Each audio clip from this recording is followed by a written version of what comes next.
சரி ஒன்று கூட சேர்த்துலையா? மீறுவதே பாவம்னு சொல்றாரு. ஆண்டோடைய வார்த்தை மீறுவதே பாவம். பாவம் நம்மள இதுதான் வந்து அதுதான் யாரு சரி வஞ்சிக்கிறவர்களாக இருக்கிறவர் சொல்றாரு. ஆனால் பாவம் செய்யக்கூடாதுதான். அப்போ எப்படி சொல்லுவீங்களா? நம்மளுக்கு அப்பப்போ நம்ம போதிச்சுன்னே வர இது தப்பு இது செய்யக்கூடாது. சரி பாவம் செஞ்சுட்டு நான் செய்யல பாவம் தான் அப்படி செஞ்சுன்னு சொல்ல முடியுமா? சொல்லுங்க. சரீரம் தானே அது ஒத்து வச்சுது. சரி அப்படி சொல்ல முடியுமா? தேவன் கிட்ட தண்டிக்க மாட்டாரா? நான் செய்யல ஆண்டவரே எனக்குள்ள இருக்க பாவம் தான் அப்படி நான் செஞ்ச தப்பு தான் சொல்லிட்டு மனதை என்ன முடிச்சுடுவாரு. இல்லை இப்போ எனக்குள்ள இருக்க பாவம் செஞ்சா கூட இப்போ தேவன் வந்து அது மன்னிப்பு கொடுத்துருவாரா? சரி போப்பா பண்ணுப்பா அப்படின்னு சொல்லுவாரா? நான் அது அந்த வித்தியாசம் இருக்கு. நான் செய்கிறேன் நான் செய்யவில்லை செய்யறதை விட விரும்பாத ஒன்று. இப்போ வந்து நம்ம ஒருத்தவங்களுக்கு ஒன்று செஞ்சா கூட அவங்க மேலே விருப்பப்பட்டு செய்யறது ஒன்று, விரும்பாத ஆனால் அதே தான் செய்யலை, ஆனால் நம்ம விரும்பாத ஒன்று செய்யணும். ஆனால் நீங்கள் தான் செய்கிறீங்க. அதுக்கு அர்த்தம் வெவ்வேறு. விரும்பி செய்கிறோம், விரும்பாத நம்ம செய்கிறோம். ஆனால் செய்யறது நான் ஒன்று. சரி இப்படி சொல்கிறேன். சரி கொலை பண்ணுறீங்கன்னு வச்சோம். விரும்பி செய்கிறீங்க விரும்பாமல் செய்கிறீங்க. இப்போ சூழ்நிலை சரியில்லாத சாவடிக்கிறவங்க அது மொத்தம் கொலை இல்லையே. எதிர்பாராத அடிச்சுட்டே இருக்கிறோம், நம்ம தள்ளி விடுறோம், செத்துடுறாங்க. நம்ம அவன் செத்துருவாங்க, நம்ம தள்ளி விடல. அவன் செத்துட்டான் தானே. அப்படி செய்யறதுக்கு வேற தண்டனை. சரி ஆனா தண்டனை இருக்கா இல்லையா? அது கொலை செய்யறதுக்கு மூளையா செயல்படுறது வேற தண்டனை, வேலைக்காரனா செயல்பட்டு வேற தண்டனை, வேற வேற மனதார பாவம் செய்யணும்னா நமக்கு வேற ஒரு வழி இல்லைன்றாரு.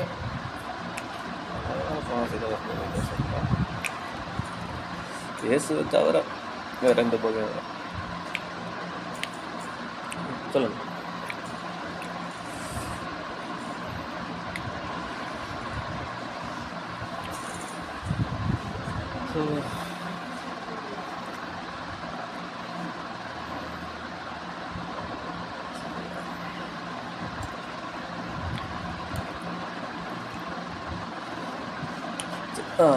ஆனால் உள்ளான மனுஷனுக்கு ஏற்றபடி தேவனுடைய நியாயப்பிரமாணத்தின் மேல் பிரியமாக இருக்கிறேன் அப்படின்னு சொல்லுவார். அப்போ ஒரு நியாயப்பிரமாணத்தை விரும்பணுன்றது தான் தேவனுடைய எண்ணம். அப்போ ஒரு கோவப்படக்கூடாதுன்னு நினைக்கிறோம், ஆனால் கோவப்பட்டுறோம். எவ்வளோ இதாக இருந்தாலும் என்ன பண்ணுறது, நம்ம அறியாமைனால அது ரொம்ப கோவம் வர மாதிரி சூழ்நிலை வந்து கோவப்படுறோம். என்ன செய்யணும்னா 24 வசனம் படிக்கணும். நிர்பந்தமான மனுஷன் நான் இந்த மரண சரித்தில் விடுதலையாக்குவார். நம்முடைய கர்த்தராகிய இயேசு கிறிஸ்து மூலமாய் தேவனை ஸ்தோத்திரிக்கிறேன். அவர்தான் விடுதலையாக்குவார். எல்லாரையும் கூத்துனே இருக்கிறோம்.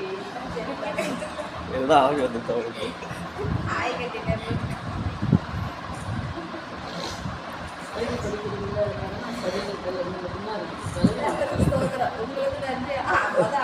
வயிற்றுக்காக போஜனமும் போஜனத்துக்காக வயிறும்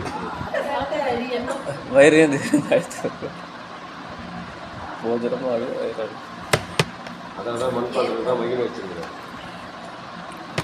உள்ளான மனுஷன் அதை தான். சரி உள்ளான மனுஷனுக்கு ஏற்றபடி தேவனுடைய நியாயப்பிரமாணத்தின் மேல் பிரியமாக இருக்கிறேன். அதாவது இதுதான் வந்து ஒரு மனுஷங்களாக செய்ய வேண்டிய விஷயம். அதாவது எல்லா மனுஷர்களுமே தேவனுடைய நியாயப்பிரமாணத்தின் மேலே பிரியமாக இருக்கணும். அவங்க நிர்பந்தத்தினால பாவம் செய்கிறாங்க, நிர்பந்தத்தினால தண்டிக்கப்படுறாங்க, நியாயப்பிரமாணத்துக்கு விரோதமாக இருக்காங்க. அவங்களுடைய சரீரத்தினால அப்படி சொல்கிறேன். சரி சரி அதை பார்க்குறேன். அது ஏன் நிர்பந்தம் நான் சொல்கிறேன். சரி இப்போ என்ன சொல்ல வரேன்னா, ஒவ்வொரு மனுஷருமே தேவனுடைய நியாயப்பிரமாணத்தின் மேலே பிரியமாக இருக்கணுன்றது தான் தேவனுடைய எண்ணம். ஒவ்வொரு மனுஷர்கள் மேலே விழுந்த கடமையும் அதுதான். அது நல்லா புரிஞ்சுக்கணும். உள்ளான மனுஷனுக்கு ஏற்றபடி நான் தேவனுடைய நியாயப்பிரமாணத்தின் மேல் பிரியமாக இருக்கேன். ஆனால் என்னால் என்ன பண்ண முடியல, அதை கை கொள்ள முடியல, செய்ய முடியல. காரணம் எனக்குள்ளே இருக்க பாவம். எனக்குள்ளே நிறைய பிரமாணங்கள் இருக்குது. ஒன்று பாவ பிரமாணம், இன்னொன்று மனதின் பிரமாணம், இன்னொன்று தேவனுடைய. சரி நான் 8 வருஷம் படிக்கிறேன். ஆகிலும் என் மனதின் பிரமாணத்துக்கு விரோதமாய் போராடுகிற வேறொரு பிரமாணத்தை என் அவயங்களில் இருக்க காண்கிறேன். இப்போ மனசு தான் விரும்புச்சு, தேவனுடைய நியாயப்பிரமாணத்தின் மேலே பிரியமாக இருக்குது, அதை செய்யணும்னு நினைக்குது. ஆனால் அந்த மனதினுடைய பிரமாணத்துக்கு விரோதமாக பாவம் செய்கிறதுக்கு, பாவ பிரமாணத்துக்கு இந்த அவயவங்களில் இன்னொரு பிரமாணம் இருக்குது. நம்ம சரீரத்தில் இன்னொரு பிரமாணம் இருக்குன்றதை அவர் சொல்கிறார். அதுதான் 24 படிச்சுன்னா, நிர்பந்தமான மனுஷன் நான் இந்த மரண சரீரத்தினின்று யார் என்னை விடுதலையாக்குவார்? ஏன் இந்த கேள்வி இங்கே கேட்கப்படுதுன்னா, அந்த பாவ பிரமாணத்துக்கு உதவி செய்கிற இன்னொரு பிரமாணம் சரீர பிரமாணம். இந்த சரீரம் தான் என்ன பண்ணுது, அந்த பாவ பிரமாணத்துக்கு உதவி செய்யுது. பெரும் சாதாரண உதவி இல்லை, நம்ம அதுக்கு அடிமையாக்குற அளவுக்கு அது உதவி செய்யுது. பாவத்துக்கு அடிமையாக தான் இருக்கணுன்ற அளவுக்கு இந்த சரீரம் பாவத்துக்கு தான் உதவி செய்யுதே தவிர, என் மனசு தேவனுடைய நியாயப்பிரமாணத்தின் மேலே பிரியமாக இருக்குது, அதன்படி செய்யணும்னு நினைக்கிறேன், அதுக்கு எந்த ஒரு உதவியும் செய்யலை. நியாயப்பிரமாணத்தின்படி செய்யணும்னு நினைக்கிறேன், அதுக்கு சரீரம் உதவி செய்யலை. ஆனால் எதை செய்யக்கூடாதுன்னு நினைக்கிறனோ அதை செய்கிறதுக்கு இந்த சரீரம் வந்து உதவி செய்யுது. அதனால அவர் சொல்கிறாரு, இந்த நிர்பந்தமான மனுஷனா, நான் நினைக்கிறத கூட என்னால் பண்ண முடியல, இந்த சரீரம் என்னை பாவத்துக்கு அடிமையாக்குது, பாவத்தை செய்கிறதுக்கு என்னை தூண்டிகிட்டே இருக்குது, நிர்பந்தமான மனுஷனா, யார் இந்த மரண சரீரத்திலேருந்து யார் என்னை விடுதலை ஆக்குவா? அப்போ ப்ராப்ளம் வந்து இங்கே பிரச்சனை வந்து இங்கே 2 பிரமாணம், ஒன்று பாவ பிரமாணம், இன்னொன்று சரீர பிரமாணம். இந்த சரீரத்திலேருந்து யார் என்னை விடுதலை ஆக்குவார்? இன்னொன்று நமக்குள்ளே இருக்க பாவம் போகணும், நமக்குள்ளே இருக்க பாவம் போகணும், இந்த சரீரம் மாற்றப்படணும். இந்த 2 பிரச்சனையும் போயிடுச்சுன்னா அது சரியாயிடுன்றதை அவர் சொல்கிறார். 25ஆம் வசனத்தில், நம்முடைய கர்த்தராகிய இயேசு கிறிஸ்து மூலமாய் தேவனை ஸ்தோத்தரிக்கிறேன், ஆதலால் நானே என் மனதினாலே தேவனுடைய நியாயப்பிரமாணத்துக்கும், அவர் சொல்கிறாரு, நான் என் மனதினால தேவனுடைய நியாயப்பிரமாணத்துக்கு ஊழியம் செய்கிறேன். எல்லாம் நல்லா கவனித்து பாருங்கள். அவர் சொல்கிறாரு, நான் மனசில் நான் தேவனுடைய நியாயப்பிரமாணத்துக்கு ஊழியம் செஞ்சுட்டு தான் இருக்கேன். இப்போ நியாயப்பிரமாணத்துக்கு ஊழியம் செய்யக்கூடாது, நியாயப்பிரமாணம் அழிஞ்சிருச்சு, அது இல்லை இது இல்லை அப்படின்னு சொல்லிட்டு இருக்காங்க. ஆனால் பவுல் இங்கே என்ன சொல்கிறார் ரோமாபுரியருக்கு, என் மனசுக்குள்ளே நான் தேவனுடைய நியாயப்பிரமாணத்துக்கு ஊழியம் தான் செஞ்சிட்ருக்கேன். நானே என் மனதினாலே தேவனுடைய நியாயப்பிரமாணத்துக்கும், ஆனால் இந்த மாம்சத்தினாலேயோ பாவ பிரமாணத்துக்கு கூட என்ன பண்ணிகிட்ருக்கேன், ஊழியம் செஞ்சு போராடிட்டு இருக்கேன். நான் விருப்பம் இல்லாமல் அதை செஞ்சிட்ருக்கேன். நான் விரும்புகிறது தேவனுடைய நியாயப்பிரமாணத்துக்கு ஊழியம் செய்கிறது தான். தேவனுடைய நியாயப்பிரமாணத்தின்படி ஊழியம் செய்கிறதுன்னு தப்பு கிடையாது, தேவன் எதிர்பார்த்த விஷயம் அது. ஒவ்வொரு மனுஷங்களும் தேவனை அறிந்து தேவனுடைய கற்பனைகளின்படி நடக்கணுன்றது தேவனுடைய விருப்பம்.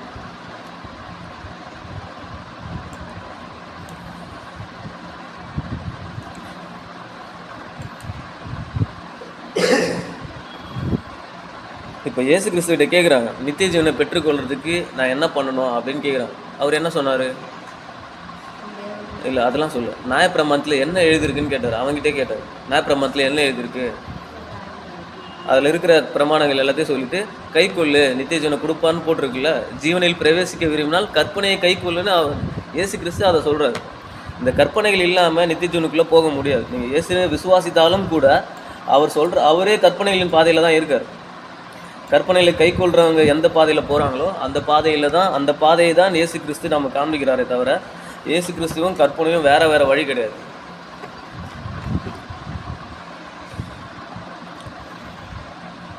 நியாயப்பிரமாணத்தை குறித்து கேட்கப்பட்ட அது தவறாக புரிந்து கொண்டு ஜனங்க பண்ண சில தவறுகள்னால நியாயப்பிரமாணத்தை குறித்து கேள்விகள் எழுப்பப்பட்டதே தவிர, முழு நியாயப்பிரமாணமும் தவறு கிடையாது, தேவன் ஏற்படுத்தின அந்த கற்பனைகளும் தவறு கிடையாது. அதை மனுஷங்க மாற்றி போதிக்கிறதுனால வந்த விளைவு தான் எல்லாமே.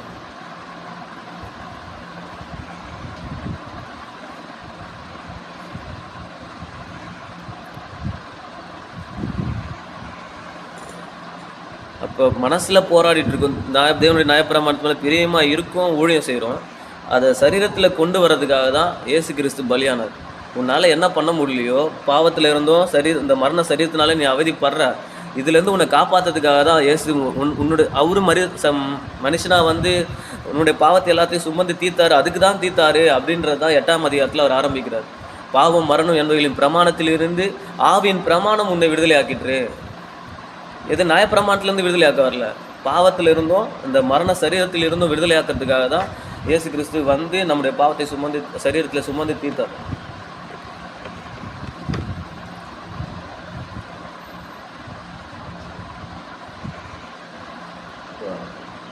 நியாயப்பிரமாணம் கஷ்டத்தம் உள்ளது, நல்லது தான்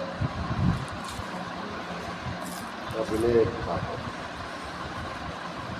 இப்போ விருப்பம், எனக்கு நன்மை செய்ய வேண்டிய விருப்பம் எவ்வளோ இருக்குது, ஆனால் என்ன இல்லை, நன்மை செய்வதும் என்னிடத்தில் இல்லை. ஆனால் நான் என்ன செய்கிறேன், விரும்புறதை செய்ய முடியல, விரும்பாததை செய்து விடுகிறேன். அதனால என்ன காரணம்னா, எனக்குள்ளே என்ன இருக்கிறது, பாவம் வாசமாக இருக்கிறது. இப்போ இவரை பற்றி ஆவிக்குரிய வாழ்க்கை அல்லது மாம்சத்துக்குரிய வாழ்க்கை உள்ளான மனுஷன் அல்ல வெளி மனுஷன் அப்படிலாம் பேசுறவனா இவன் பயங்கரமா ஏன் நம்மளால தேவனுக்கு சுருக்கமா சொன்னேன், நம்மளால ஏன் தேவனுக்கு பிரியமா இருக்க முடியல இல்லப்பா அப்படின்னு இவர் என்ன பண்றாரு. அதுதான் இப்ப நீங்க அந்த வார்த்தையில 24 வாசிங்கன்னா நிர்பந்தமான மனுஷன்.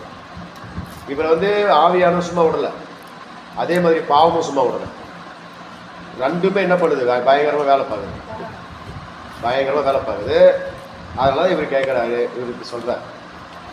ஏன்னா முதல்ல ஒத்துக்கொள்ளுகிறாரு, எனக்குள்ள என்ன இருக்கு, பாவம் வாசமா இருக்கிறது. அதனாலதான் என்ன வெளியே வர்றது, என்ன உள்ளகத்துல வெளியே வரும். அதனாலதான் என்ன பண்ண முடியும், நான் விரும்பத்தை செய்ய முடியல, விரும்பாத செய்யறேன். அப்புறம் அப்படியானால் நன்மை செய்ய விருப்பம் இருக்கிற என்னிடத்தில், நன்மை செய்கிற விருப்பம் என்னிடத்தில் இருக்கிறது, விருப்பம் என்னிடத்தில் இருக்கிறது, ஆனா இல்ல நன்மை செய்வதோ என்னிடத்தில் இல்லை, என்னிடத்துல இல்லை அப்படி சொல்றேன். அப்ப விருப்பம் இருந்தா அது முழுமை அடையுமா, முழுமை அடையாது. செய்யணும். அப்ப அந்த விருப்பம் வந்து செயலாக மாறும். அப்பதான் அது என்னது, அது முழுமை அடையணும். முழுமை அடையதுனால தான் அந்த புலம்புலம். முழுமை அடையதுனாலதான் இந்த முழுசா அவர் என்ன பண்றாரு, தன்னுடைய அதாவது அக்கு வேற ஆணி வேற அப்படி சொல்லுவாங்கல்ல, இல்ல தியானம் செய்யணும்னு சொல்லுவாங்கல்ல, இல்ல எங்க விழுந்தோன்னு பார்ப்போம்னு சொல்லுவாங்கல்ல, அதெல்லாம் பாக்குறேன். ஏன் நம்ம அந்த ஆவிக்குரிய வாழ்க்கையில வெற்றி பெற முடியல? இது ஆமா, பாவம் என்ன பண்ணுது, அது வாசமா இருக்கிறதுக்கு வசதியா சரீரம் இருக்குது. அது வாசமா இருப்பதற்கு ஏத்த இடம் சரீரம். அதுதான் சொல்றாரு. நீங்க அந்த இந்த பாவ செலுத்தி என்ன விடுதலையாக்குறது யார், என்ன விடுதலையாக்க கொடுன்னு கேட்கறாருல்ல, அதுதான். ஏன்னா அது பாவம் வந்து வாசம் பண்ணுவதற்கு வசதியா இருக்கிற இடம் வந்து சரீரமா இருக்கிறது. அதனாலதான் அப்படி சொல்றாரு. உள்ளான மனுஷனுக்கு ஏற்றபடி தேவனுடைய நியாயப்பிரமாணம். உள்ளான மனுஷனுக்கு எது தகுதினா, எது ஏற்றதுன்னா நியாயப்பிரமாணத்துபடி நடக்கிறது தான் அவனுக்கு. ஆமா, பாவம் செய்யற ஆத்மா சாகும், பாவத்தின் சம்பளம் மரணம். பேதுரு சொல்லும்போது சொல்றான், கிறிஸ்து எனக்கு ஜீவன், சாவு எனக்கு ஆதாயம். இப்ப இவர் என்ன சொல்றாரு, இதுக்கு மொத்தமான காரணம் இந்த பாவ சரீரம் எனக்குள்ளே மாறணும். அப்படிதானே? என்னை யார் இந்த பாவம் சேர்த்தது, விடுதலையாக்கும். ஏன் பாவம், அது வந்து பாவத்துக்கு பாவம் வாசம் பண்ணக்கூடிய ஒரு இடமாக என் சரீரம் அமைந்து விடுகிறது. ஆனா இப்ப விடுதலை வேணும்னா அப்ப என்ன, அதுல இருந்து தான் என்ன பண்ணணும், விடுதலை அதை முதல்ல மாத்தணும்ன்ற. சரி, உள்ளான மனுஷனுக்கு ஏற்றபடி தேவனுடைய நியாயப்பிரமாணத்தின் மேல் பிரியமாக இருக்கிறேன். நான் நியாயப்பிரமாணத்தின் மேல் என்ன இருக்கிறேன், அது உள்ளான மனுஷனுக்கு. இப்ப வெளி மனுஷன் என்ன பண்றாரு, உள் மனுஷன் ஏத்துக்கிறாரு, நியாயப்பிரமாணம் நல்லது ஏத்துக்கிறாரு, ஆவிக்குரிய ஏத்துக்கிறாரு, அப்புறம் பிரியமா இருக்கிறாரு அது மேல. வெளி மனுஷன் என்ன பண்றாரு, நியாயப்பிரமாணத்தை ஆகிலும் என் மனதின் பிரமாணத்துக்கு விரோதமாய் போராடுகிற வேற ஒரு பிரமாணத்தை, என் மனதின் பிரமாணம். மனதின் பிரமாணம் என்ன, தீமை உண்டுன்னு சொல்றது மனதின். அது உண்டுன்னு சொல்றது எந்த பிரமாணம் சொல்லுது, மனதின் பிரமாணம் என்ன?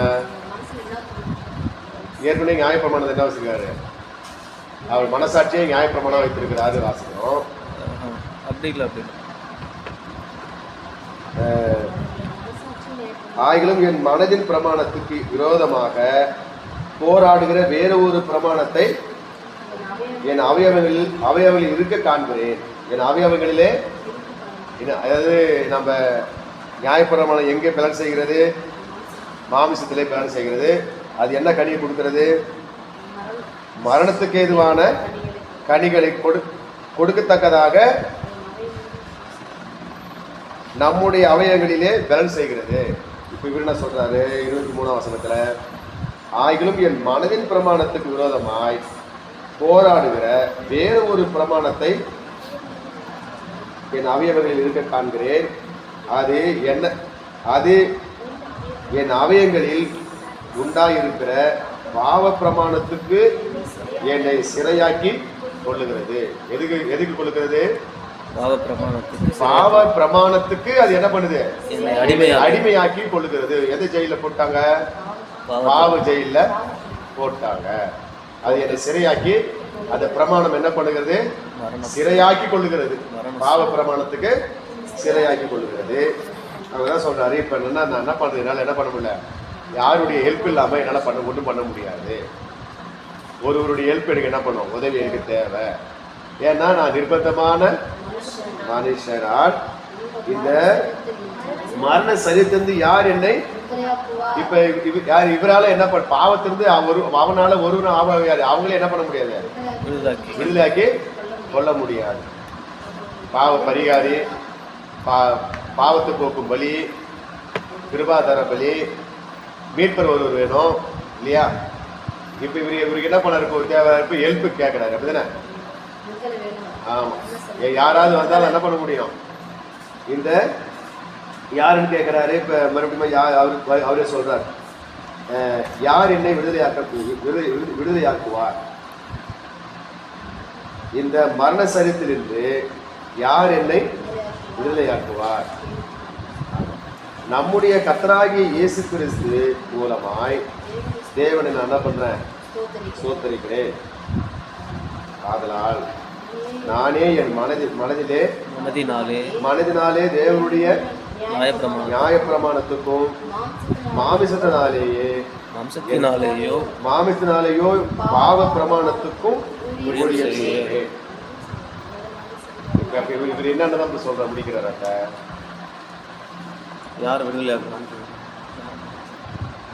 ஒருத்தர் வேணும்னு சொல்றாங்க. விடுதலை ஆக்கணும்னா வேற ஒருத்தர் வேணும். ஆனா இப்ப நான் எப்படி இருக்கிறேன், ரெண்டையுமே செஞ்சிருக்கிறேன். ரட்சிக்கப்பட்ட எல்லாருடைய நிலைமை அதுதான்.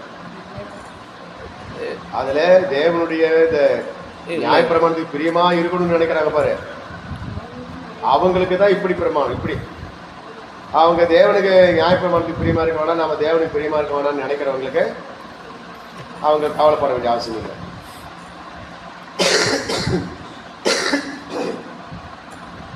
இப்போ அவர் சொல்றாரு, என் மனதிலே தேவனுடைய நியாயப்பிரமாணத்துக்கும் மாமிசத்தினாலேயோ பாவ பிரமாணத்துக்கும் ஊழியம் செய்கிறேன். மனதில் என்ன இருக்கு, உள்ளான மனசுக்கு ஏற்படி நான் நியாயப்பிரமாணத்துக்கு என்ன இருக்கிறேன், நியாயப்பிரமாணத்திலே பிரியமா இருக்கிறேன். இப்ப நான் ரெண்டுமே என்ன பண்றேன், ரெண்டுமே நான் செஞ்சுன்னு இருக்கிறேன். முடிக்கிறாரு. யார் விடுதலையாக்கனா தான் என்ன பண்ண முடியும், ஒருத்தருக்கு தேவனுக்கு ஊழியம் செய்ய முடியும்.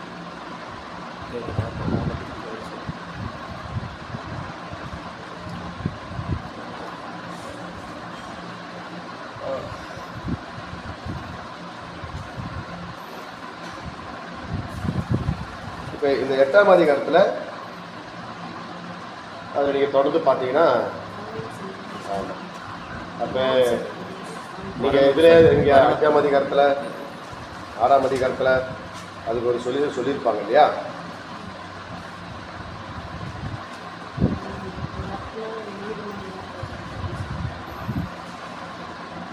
மரித்தவன் பாவத்துக்கு நீங்களாக்கி என்ன பண்ணுகிறான், விடுதலையாக்கப்பட்டிருக்கிறானே.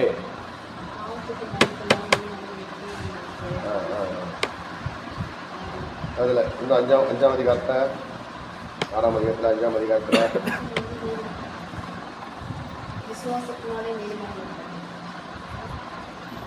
பாவம் ஆதலால் பாவம் மரணத்துக்கு ஏதுவாக ஆண்டு கொண்டது போல கிருபையானது நம்முடைய கர்த்தராகிய இயேசு கிறிஸ்துவின் மூலமாய் நீதினாலே நித்திய ஜீவனுக்கு ஏதுவாக ஆண்டு கொண்டது. பாவம் எப்படி அப்படி ஆண்டு கொண்டு போச்சோ, அதனால என்னது, கிருபையானது நம்முடைய கர்த்தராகிய இயேசு கிறிஸ்துவின் மூலமாய் நீதினாலே நித்திய ஜீவனுக்கு ஏதுவாக ஆண்டு கொண்டது. இப்ப இவர் சொல்றாரு, இப்ப ஆவியின் சிந்தை 24, 25 சொல்லுவேன், திரும்ப சொல்லுவேன். ரோமர்ல 7, 24, 25.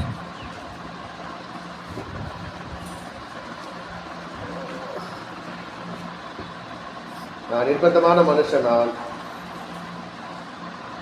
இந்த மரண சரீரத்திலிருந்து யார் என்னை விடுதலையாக்குவார்? யார் என்னை விடுதலையாக்குவார்? யார் நிர்பந்தமான மனுஷன்னா என்னால் என்ன பண்ண முடியல. நிறைய பேர் சொல்லுவாங்க, உங்களுக்கு அது பார்த்தீங்கன்னா, இப்ப இந்திய நாட்டு ஜனாதிபதி யாரு?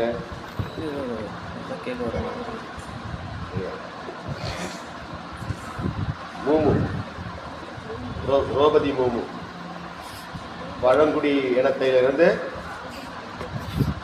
வந்தவங்க இப்போ வந்திருக்காங்க. இப்போ நிறைய பேர் அவங்க என்ன பார்த்தீங்கன்னா, இதுக்கு முன்னாடி பார்த்தீங்கன்னா வெங்கட்ராமன், தலித்துலேருந்து வந்த வெங்கட்ராமன், இந்த மாதிரி நிறைய தலைவர்கள்லாம் வர்றாங்க. ஆனால் அவங்களால என்ன செய்ய முடியும்? அவங்க இவங்க என்ன பேசிக்கிறாங்க, நாங்கள் இவங்களுக்கு எல்லாமே பதவி கொடுக்குறோம், நாங்களாம் இவங்கெல்லாம் மதிக்கிறோன்னு அவங்க சொல்லுவாங்க. ஆனால் அவங்களால என்ன பண்ண முடியாது, எதையுமே செயல்படுத்த முடியாது. அவங்க இஷ்டத்துக்கு தைரியம் என்ன பண்ண முடியாது. ஆமாம், ஏன்னா ஜனாதிபதியை தேர்ந்தெடுக்கிறவங்களே பிரதம மந்திரியே அவங்க ஆளுங்கட்சி தான் என்ன பண்ணோம், தேர்ந்தெடுப்பாங்க. இப்போ அவங்க இஷ்டமாக என்ன பண்ண முடியும், எதுவுமே பண்ண முடியாது. அது மாதிரி என்னது இவங்க சொல்கிறாரு, இப்போ நான் நிர்பந்தம் என்னால் என்ன பண்ண முடியல, முடிவு எடுக்க முடியல, நான் நினைக்கிறத வேண்டி செய்ய முடியல, நான் நினைக்கிறபடி என்ன பண்ண முடியல, செய்ய முடியல. அதனால நான் என்ன பண்ணுறேன், நான் என்ன நிர்பந்தம் பண்ணப்படுகிறேன். நிர்பந்தம் தெரியல, கட்டாயம் பண்ணப்படுகிறேன்னா நிர்பந்தம் பண்ணப்படுகிறேன். அதனால நான் என்ன சொல்றேன், நான் யாரு பாவம் செய்வதற்கு நிர்பந்தம் பண்ணப்படுகிறேன். ஒரு விதத்துல பாவத்தை விட்டு நீதி செய்யறதுக்கு நிர்பந்தம் பண்ணப்படுறேன். ஆமா, அப்படி போய் நிர்பந்தமான மனுஷன் யார் என்னை விடுதலையாக்குவார் அவன் கேட்கிறாரு. இப்ப விடுதலை தேவை இதுதானே, விடுதலையை நோக்கி எனக்கு விடுதலை ஆக்கினாதான் நான் அந்த நிர்பந்தம் இல்லாத இந்தியா சுயாதீனத்திற்கு நான் செயல்பட முடியும். அடிமையா இல்லாம சுயாதீனத்தில் என்ன பண்ண முடியும், செயல்பட முடியும்னு விடுதலை கேட்கிறார். 24:5 நம்முடைய கர்த்தராகிய இயேசு கிறிஸ்து மூலமாய் தேவனை ஸ்தோத்தரிக்கிறேன். நான் தேவனை என்ன பண்றேன், நான் யார் மூலமாக, இயேசு கிறிஸ்து மூலமாக நான் அவரை ஸ்தோத்தரி. இவர் மூலமாக தான் அவரை நம்ம என்ன பண்ண முடியும், அது தொகுத்து கொள்ள முடியும். இவர் மூலமாக தான் மகிமை செலுத்த முடியும். எல்லாமே இவர் மூலமாக தான் பண்ணும், எல்லாமே இவர் மூலமாக தான் பார்க்க முடியும். இவர் தான் பிரதான ஆசிரியராக இருக்கிறாரு. இல்லை, இப்போ நான் என்ன கேள்வி கேட்குறேன்னா, ரசிக்கப்பட்டவங்க இப்பயும் இந்த மாதிரி தான் கஷ்டப்பட்டுட்டு இருக்காங்க அப்படின்னு சொன்னீங்களே.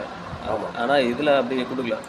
இதில் அப்படி எப்படி சொல்லியிருக்காங்கன்னா, யார் விடுதலை ஆக்குவார்னு கேட்டு அடுத்த அதிகாரத்தில் கிறிஸ்து விடுதலை கொடுக்கிறார், கிறிஸ்து விடுதலை கொடுக்குறாருன்னு சொல்கிறாரு. கிறிஸ்து விடுதலை கொடுக்குறாரு. அப்போதைக்கு பாவம் மரணம் என்பவர்களின் பிரமாணத்தில் இருந்து ஆவின் பிரமாணம் என்னை விடுதலை ஆக்கிச்சு.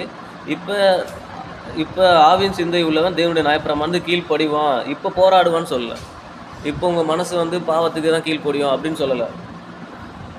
இது அவர்கிட்ட வர்றதுக்கு முன்னாடி வரைக்கும் இந்த போராட்டம் இருக்கும். அவர் உங்களை விடுதலை ஆக்குனதுக்கப்புறம் உங்கள் மனசில் அந்த சரீரம் உங்களை ஆளுகை பண்ணுச்சுல, மரண சரீரத்தினின்று. நம்ம இங்கே வெறும் சரீர பிரமாணம்னு பார்த்தோம், அதில் இன்னொரு பிரமாணமும் இருக்குது, மரண பிரமாணமும் இருக்குது. அப்போ அந்த மரண பயத்தை கொண்டு தான் நீ சீக்கிரமாக சந்தோஷத்தை அனுபவின்னு சொல்லிட்டு அது பாவத்துக்கு அடிமையாக்குனதுக்கான காரணம். அப்போ அதனால தான் அவர் அங்கே பாவத்தையும் மரணத்தையும் என்ன பண்ணுறாரு, அந்த பிரமாணத்துலேருந்து விடுதலை கொடுக்குறாரு.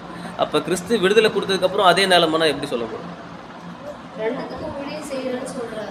இந்த இடத்துல சொல்லும்போது யார் விடுதலை ஆக்குவா, நான் இப்போ ரெண்டுத்துக்கும் ஊழியம் செஞ்சுட்டு இருக்கேன் அப்படின்னு சொல்றாரு. ஆனால் விடுதலை ஆக்குனதுக்கு அப்புறமா அதே சொல்லலை அவர். புரியுதா உங்களுக்கு? இப்போ அடுத்த அதிகாரத்தில் கிறிஸ்து நம்ம விடுதலை ஆக்கிட்டார் அப்படின்னு சொல்றாரு.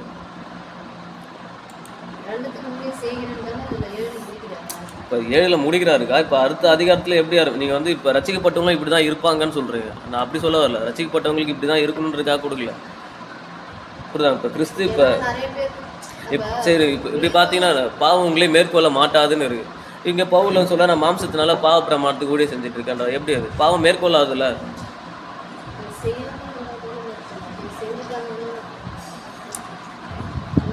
இல்லை, அப்போ என்ன சொல்லுவாருன்னா இப்போ ரசிக்கப்பட்டதுக்கு அப்புறம் கூட பாவத்தை அவங்க பாவ பிரமாணம் தான் ஊழியம் செஞ்சுட்டு இருப்பாங்க அப்படி சொல்ல வரீங்களா?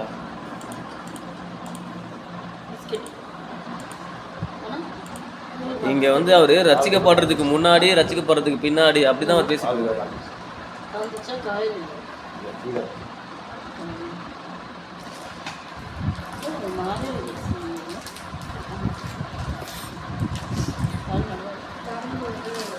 இப்போ 8ஆம் அதிகாரத்தில் அடுத்து என்ன சொல்றாருன்னா, ஆவின் சிந்தையுள்ளவன் நியாயப்பிரமாணத்துக்கு கீழ்ப்படிவா, மாம்ச சிந்தையில் இருக்கிறவன் தான் கீழ்ப்படிய மாட்டான் அப்படின்னு பேசுற. இப்போ போராடணும்னு சொல்லி பேசல.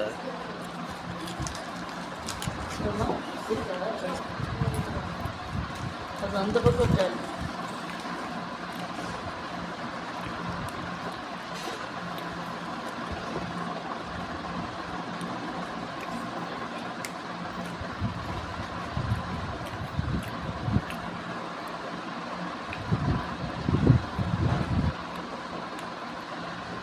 சரி, இப்போ யார் விடுதலை ஆக்குவேன்னு சொல்லி நீங்கள் எல்லாம் ஏக்கத்தில் இருக்கீங்க. கிறிஸ்து தான் விடுதலை ஆக்குவான்னு சொல்லியாச்சு. அப்போ கிறிஸ்து விடுதலை ஆக்கியிருக்காருல. அப்போ கிறிஸ்து எதுவும் பாவம் செய்யல. இங்கே பாவம் செய்யலையான்னு கேட்க வரல. நீங்கள் பாவத்துக்கு ஊழியம் செய்கிறது வேற, பாவம் செய்கிறது வேற.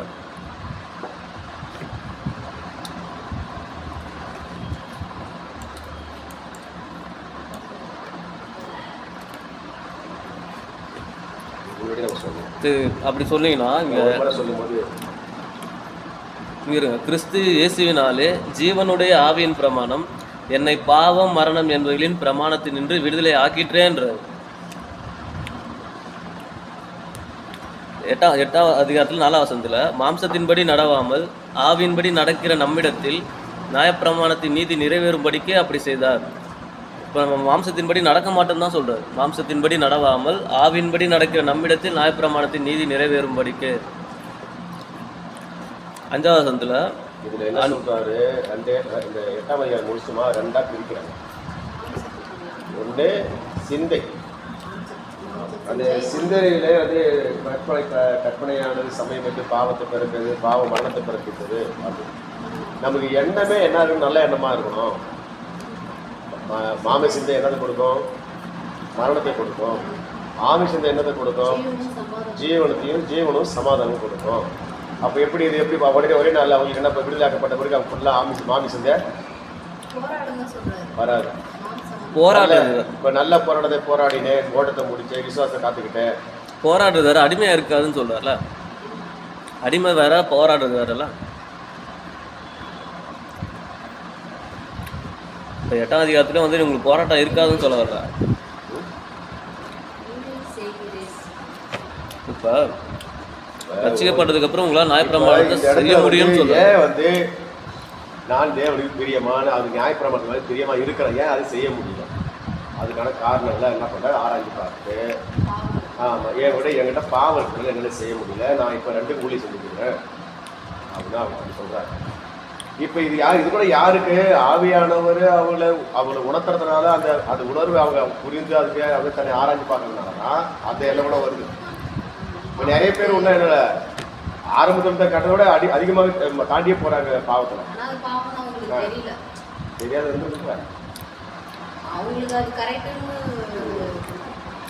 அதுக்கு தான் மனதின் பிரமாணம். இப்போ தேவன் வந்து எல்லாருக்கும் வந்து விடுதலை கொடுக்கல. மனதின் பிரமாணம் சொல்லுவாங்கல்ல, என்ன சொல்லுவாங்க, அவங்க கஷ்டப்படுறதா அதெல்லாம் பிடிக்கலாம். நாங்கள் வந்து படுத்து தூக்கம் வர மாட்டேன், அதனால பிடிச்சாலும் தூக்கம். அது மாதிரியா? இருங்க, இப்போ நான் சொல்ல வர வித்தியாசம் என்னன்னா, இங்கே ரசிக்கப்பட்டதுக்கப்புறம் ஆவிக்குரியவன் நியாயப்பிரமாணத்துக்கு கீழ்ப்படிவான்றதான் 8ஆம் அதிகாரம். அவன் இன்னும் பாவத்தை தான் செஞ்சுட்டு இருப்பான், நியாயப்பிரமாணத்தை கீழ்ப்படிய மாட்டான்றது கிடையாது. ரசிக்கப்படுறதுக்கு முன்னாடி வரைக்கும் நீ நல்லது செய்ய பார்ப்ப, கெட்டது செஞ்சிருவா, பாவம் செஞ்சிருவ. ஆனால் உனக்கு வந்து எந்த ஒரு உதவியும் கிடைக்காது. ஆனால் இப்போ கிறிஸ்து வந்து உன்னை விடுதலை ஆக்கினதுனால, மரணத்திலிருந்தும் பாவத்திலிருந்தும் உன்னை விடுதலை ஆக்கினதுனால, இப்போ ஆவியானவர் இருக்கிறதுனால உன்னால் ஆவியின் சிந்தையோடு கூட நியாயப்பிரமாணத்துக்கு கீழ்ப்படிய முடியும் அப்படின்னு தான் எழுதுறாரு. அப்போ இப்பயும் போராடிட்டே இருக்கு, இப்பயும் நியாயப்பிரமாணத்துக்கு கீழ்ப்படியாதுன்னு சொன்னால் அது நல்லா இருக்கு. 8ஆம் அதிகாரம் வந்து அதை சொல்ல வரல. நீ முன்னாடி போராடி இருந்தப்பா, உனக்கு கஷ்டம், உன்னோட சரீரமோ உன்னுடைய பாவமோ அதனால நீ போராடிட்டு இருந்த. ஆனால் இப்போ கிறிஸ்து உன்னை விடுதலை ஆக்கிட்டாரு, இதுக்கப்புறம் உனக்கு போராட்டம் இல்லை. நீ உன் மனதில் என்ன ஆசைப்பட்டியோ அந்த மாதிரி நியாயப்பிரமாணத்துக்கு கூட செய்ய முடியும். புரியுதா உங்களுக்கு? அதுதான் இங்கே 8ஆம் அதிகாரத்தில் சொல்கிற விஷயமே. முன்னாடி நீ விரும்பினதை செய்ய முடியல, ஆனால் இப்போ உன்னால் விரும்பினதை செய்ய முடியும். அதுக்காக தான் தேவன் உனக்கு விடுதலையை கொடுத்தாரு. பாவம் மரம் என்பவர்களின் பிரமாணத்திலிருந்து விடுதலை ஆக்கிட்டு. பாவம் செய்யவே மாட்டாங்களா நான் சொல்ல வரல. பாவத்துக்கு வந்து அடிமையாக இருக்க மாட்டாங்க. பாவம் அவங்களை மேற்கொள்ளாது. கிருபைக்கு கீழ்ப்பட்டு இருக்கிறவர்கள்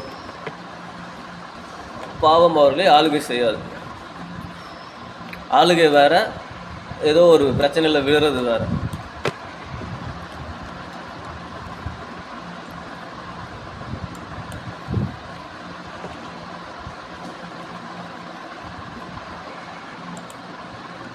அதாவது இப்போ ஆவியின்படி நடக்கிறவங்களிடத்துல என்ன போட்டிருக்கு? ஆக்கினை தீர்ப்பு இல்லை. இதை யார்கிட்ட எதிர்பார்க்க முடியும்? ரட்சிக்கப்படாதவங்கிட்ட எதிர்பார்க்க முடியுமா? ரட்சிக்கப்பட்டவங்க கிட்ட தான் எதிர்பார்க்க முடியும். அதை தான் சொல்லுது, ஆவியின்படி நடக்கிறவங்க கிட்ட ஆக்கின தீர்ப்பு இல்லை. முன்னாடி நீங்கள் மாம்சத்தின்படி நடந்தீங்க, ஆனால் இப்போ நீங்கள் ஆவியின்படி நடக்கிறீங்க. அப்போ இது வந்து இந்த இடத்துல பிரிக்கிறது என்னன்னா, கிறிஸ்து கிட்ட வர்றதுக்கு முன்னாடி நீ எப்படி இருந்த, கிறிஸ்துவில் விடுதலை ஆக்குனதுக்கு அப்புறம் நீ எப்படி இருக்கிற, எப்படி இருக்கணும். பாவத்துலேருந்து மரணத்துலேருந்து கிறிஸ்துவனை விடுதலை ஆக்கிட்டாரு, அவரு அந்த விஷயத்த பார்த்துக்குவார். ஆனால் நீ என்ன பண்ணணும், இப்போ ஆவியின்படி நடக்க வேண்டியது உன்னுடைய பொறுப்பு. மாம்ச சிந்தை மரணம், ஆவின் சிந்தைய ஜீவனும் சமாதானமும். இப்போ செய்ய முடியாதுன்னு இல்லை, இப்போ செய்ய முடியுன்றதுக்காக தான் பேசிட்டு இருக்காரு 8ஆம் அதிகாரத்தில்.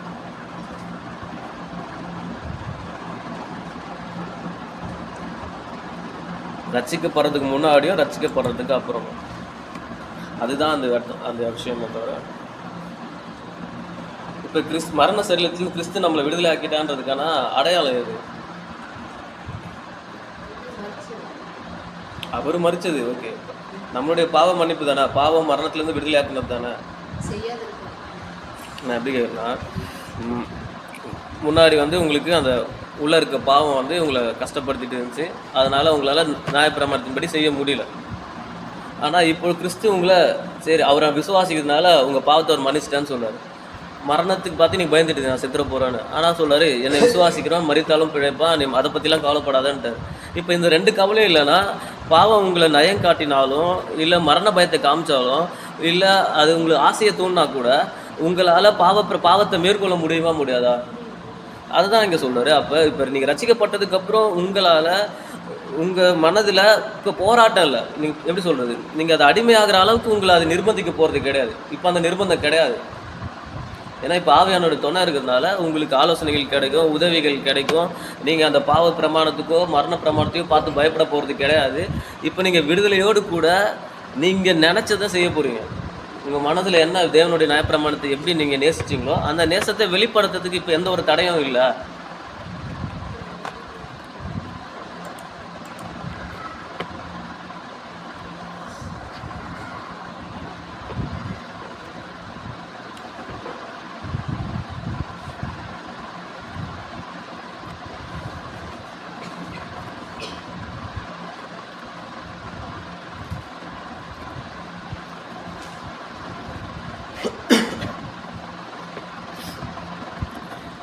எட்டாம் அதிகாரம் 7ஆம் வசனத்தில் சொல்றார், எப்படி என்றால் மாம்ச சிந்தை தேவனுக்கு விரோதமான பகை, அது தேவனுடைய நியாயப்பிரமாணத்துக்கு கீழ்ப்படியக்கூடாமலும் இருக்கிறது.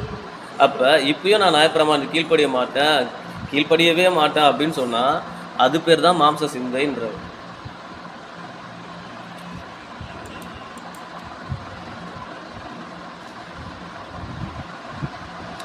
இப்போ கற்பலைகளில் எழுதி கொடுத்தாரு, அதே இருதயத்தில் எழுதுறாரு புதிய உடன்படிக்கையில்.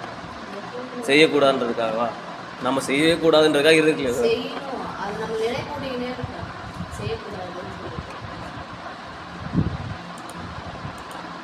அவருடைய வார்த்தைகள் ஒன்றுமே ஒழிந்து போகாதுன்னு கொடுக்கப்பட்டிருக்கு.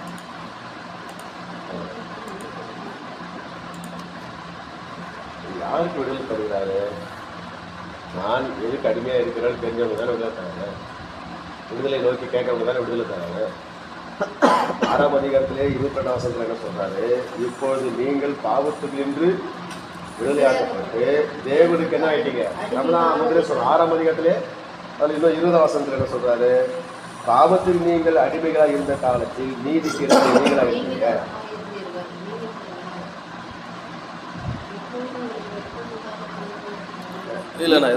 இப்பொழுது நீங்கள் பாவத்திலிருந்து விடுதலையாக்கப்பட்டு தேவனுக்கு என்ன ஆயிட்டீங்க? அடிமைகளானதினால் பரிசுத்தமாக்குதல் உங்களுக்கு கிடைக்கும். அதனுடைய பலன் என்னது? முடிவு நித்திய ஜீவன் தான் பலன். எதுக்கு அடிமையானா? நீதிக்கு அடிமையான. தேவனுக்கு அடிமைகளானதுனால நமக்கு கிடைக்க போகிற அந்த பலன் என்ன கிடைக்க போகிறது? நித்திய ஜீவன். இப்ப என்ன சொல்லிக் கொடுக்குறாரு? நீங்க எல்லாம் தேவனுக்கு அடிமைகளா இருக்கணும். இப்ப 8ஆம் அதிகாரத்துல என்ன பண்ணணும்? இதுல நீங்க பாத்தீங்கன்னா இந்த சிந்தை ரொம்ப அவசியம். ரட்சிக்கப்பட்டவனுக்கு அதுதான் நாம முடிவு எடுக்கணும். நாம எதை சிந்திக்கணும்? சிந்திக்கிறதுக்கு சொல்லிக் கொடுக்குறாரு. கற்குள்ள எவ்வளவு புண்ணியம் எதுவோ புகழ்ச்சி எதுவோ அவைகளையே நீங்க என்ன பண்ணுங்க? சிந்தித்து கொண்டு இருங்க. நல்லவைகளை சிந்திங்க. அப்ப என்னது? அத மாதிரி அப்பதான் என்னது? அது செயலா மாறும். இப்ப விடுதலையாக்கப்படுகிறது தான் என்ன பண்றாரு? 8ஆம் அதிகாரத்தில் வாசிக்கிறார். 8ஆம் அதிகாரம் சொல்றாரு, ஆனபடியால் கிறிஸ்து இயேசு உள்பட்டவர்களாக இருந்து யாருக்கு எப்ப எதுக்கு இப்ப ஏற்கனவே பார்த்துருக்கோம். பாவத்தை பத்தி பார்க்கிறோம், பாவ சரீரத்தை பத்தி பார்க்கிறோம், பிரமாணத்தை பார்க்கிறோம். இப்ப எதுக்கு உட்பட்டு இருக்கணுமா? கிறிஸ்து இயேசு உட்பட்டவர்களாக இருந்து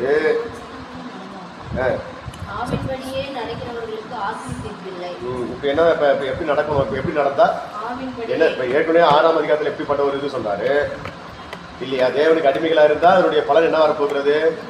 நித்திய ஜீவன் கிடைக்கும். இப்ப இங்க என்ன சொல்றாரு? இதெல்லாம் யார் எடுக்கணும்? முடிவு எடுக்கணும். நாம என்ன பண்ணணும்? நாம வந்து அது நடக்க மனதா இருந்தா அவர் என்ன பண்றாரு? நமக்கு உதவி செய்யறாரு, நமக்கு வழிகாட்டி போறாரு, கூட என்ன பண்றாரு? ஆமா, நீங்களாக்குறாரு, பாவத்துக்கு நீங்களாக்குறாரு. இந்த அதிகாரத்துக்கு முன்னாடி தான் அவர் சொல்றாரு நியாயப்பிரமாணம் ஆவிக்குரியதா இருக்கிறது. அப்ப எதுக்காக அது ஆவிக்குரியதா இருக்குன்னு சொல்லிட்டு இப்ப அடுத்து சொல்றாரு நீங்க ஆவியின்படி நடக்கணும்னு சொல்லி ஏன் சொல்றாரு? கிறிஸ்து இயேசுக்குள்ள வந்ததுக்கு அப்புறம் அவருடைய துணையோடு கூட நீங்க நியாயப்பிரமாணத்தை கை கொள்ள போறீங்கன்னு தான் சொல்ல வர்றாரு. நியாயப்பிரமாணம் இப்போது ஆவிக்குரியதா இருக்கிறது. இப்போ நாம நீதிக்கு அடிமை, தேவனுக்கு அடிமை. நம்மளால இப்பொழுது தேவனுடைய நியாயப்பிரமாணத்தை கீழ்ப்படிய முடியும், செய்ய முடியும், கை கொள்ள முடியும். முன்னாடி முடியாது, இப்ப முடியும்ல.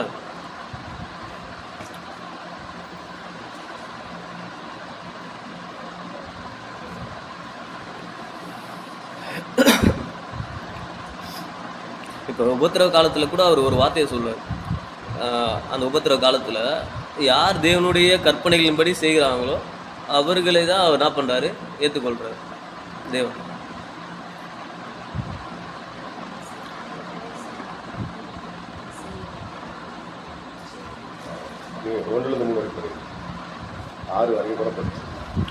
ஆனபடியால் கிறிஸ்து இயேசுவுக்குட்பட்டவர்களாய் இருந்து மாம்சத்தின்படி நடவாமல் ஆவின்படியே நடக்கிறவர்களுக்கு ஆத்ம இல்லை.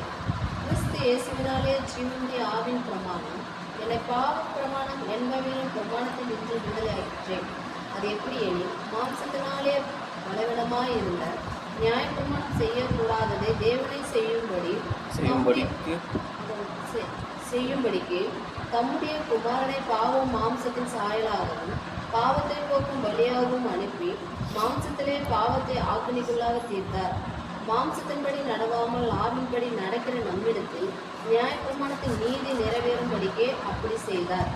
அன்றைய மாம்சத்தின்படி நடக்கிறவர்கள் மாம்சத்துக்குரியவைகளை சிந்திக்கிறார்கள், ஆவின்படி நடக்கிறவர்கள் ஆவிக்குரியவைகளை சிந்திக்கிறார்கள்.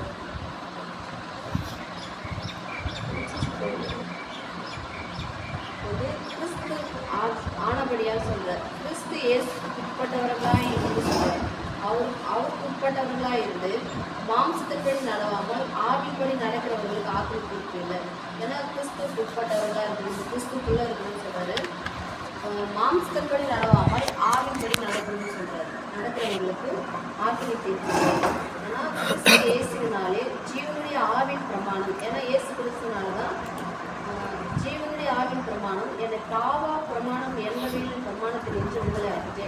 அந்த பாவ பிரமாணத்தில் இருந்து தான் என்ன பண்ணுறது? என்னை விடுதலை ஆகிட்டு. அது யாராலன்னா இயேசு கிறிஸ்துவினால தான் சொல்றேன். இயேசு கிறிஸ்துவினாலே ஜீவனுடைய ஆவின் பிரமாணம் விடுதலை ஆகிட்டு சொல்றாரு. ஆமா, எதை ஆவியின் பிரமாணம் சொல்றாங்க? கிறிஸ்து இயேசுவினாலே ஜீவனுடைய ஆவின் பிரமாணம்.